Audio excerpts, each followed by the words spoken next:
கௌசல்யா சங்கர் விவகாரத்தில் சங்கர் படுகொலை செய்யப்பட்ட போது நேரடியாக அவர்கள் யாரும் தலையிடவில்லை. கூலிப்படையை கொண்டு படுகொலை செய்தார்கள். ஆனால் சங்கர் படுகொலையில் கௌசல்யாவுடைய தாய், தந்தை, தாய்மாமன் உள்ளிட்ட அனைவருமே உடனடியாக கைது செய்யப்பட்டார்கள். இந்த அடிப்படையில் தான் இந்த கோரிக்கையை கவினுடைய பெற்றோர் முன்வைக்கிறார்கள். தமிழ்நாடு அரசு பாதிக்கப்பட்ட குடும்பத்திற்கு நீதி கிடைக்கும் வகையில் சட்டப்பூர்வமான கடமைகளை ஆற்றும் என்று நான் பெரிதும் நம்புகிறேன். அந்த வழக்கை சிபிசிஐடி விசாரணைக்கு மாற்றியுள்ள சூழலில் சிபிசிஐடி காவல்துறையினர் நேர்மையாக நடந்து பாதிக்கப்பட்ட கவின் குடும்பத்திற்கு நீதி வழங்க வேண்டும் என்று வலியுறுத்துகிறேன்.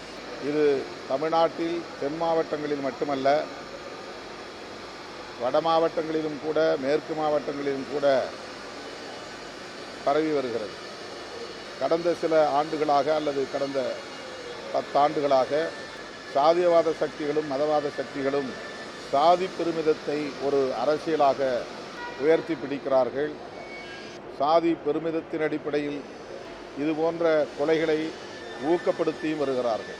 வட இந்திய மாநிலங்களில்தான் இதுபோன்ற படுகொலைகள் அவ்வப்போது நடக்கும். இப்போது தென்னிந்திய மாநிலங்களில், குறிப்பாக தமிழ்நாட்டில் இது அதிகரித்து வருகிறது. இதற்கு சாதியவாத சக்திகளும் மதவாத சக்திகளும் திட்டமிட்டு பரப்புகிற சாதி பெருமை அரசியல்தான் காரணமாக இருக்கிறது என்று நம்புகிறோம்.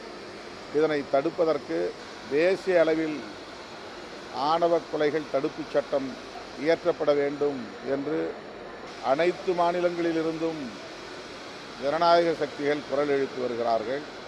இந்திய ஒன்றிய அரசும் இந்த கோரிக்கையை பொருட்படுத்தவில்லை.